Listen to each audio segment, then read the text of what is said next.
Si mama po. Kasi po sobrang bait po ni mama, sobrang mapagmahal po siya.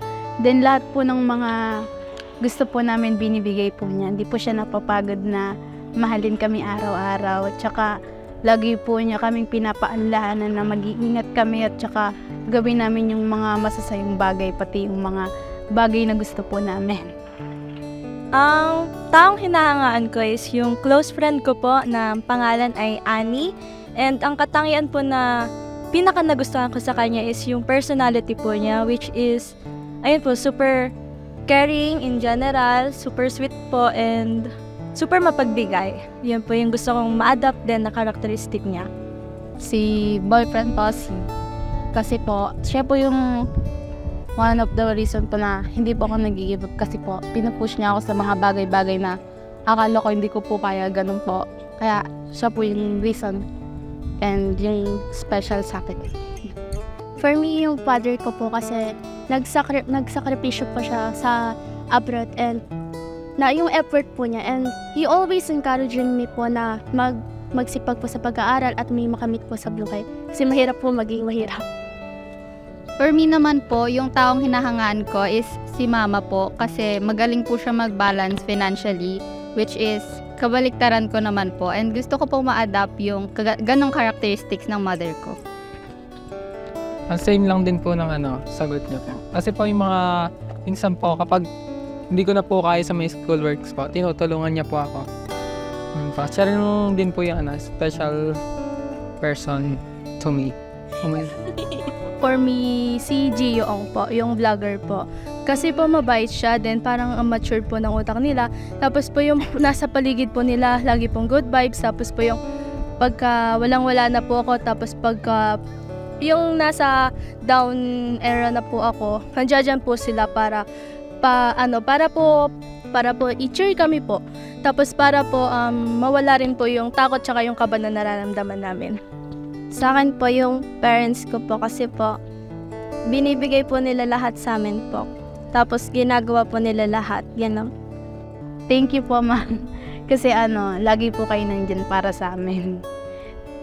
Ang message ko po kay mama is very thankful po ako sa kanya na kahit padalas po kami hindi nagkakasundo, iniintindi niya pa rin po ako.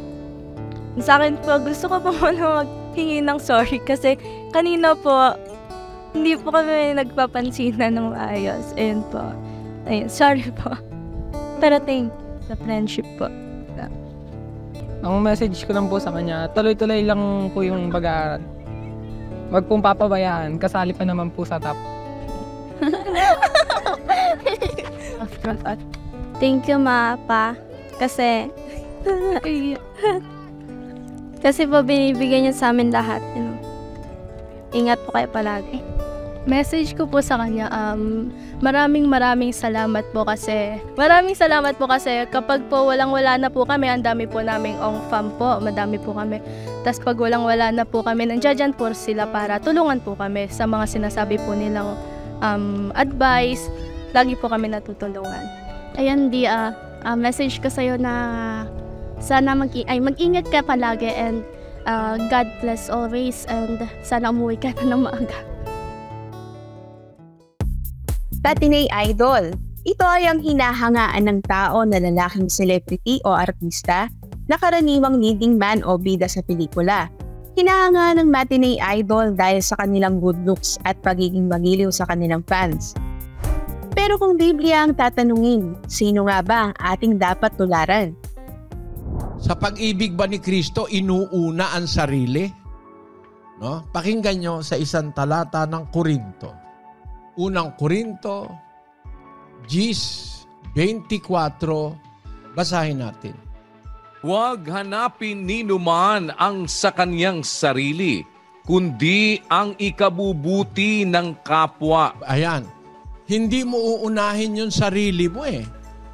Ang uunahin mo, yung ikabubuti ng iyong kapwa. Ikoma natin sa 33. Diyan din.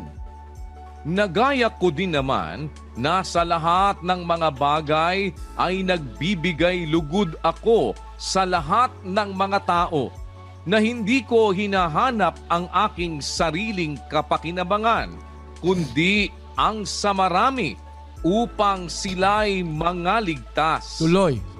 Maging tagatulad kayo sa akin, na gaya ko naman kay Kristo. Ayon, ang tinularan pala ni Pablo, si Kristo. Paano ang pagtulad niyang ginawa kay Kristo? Gaya ko rin naman, na sa lahat ng mga bagay, sabi ni Pablo, ay nagbibigay lugod ako sa lahat ng mga tao.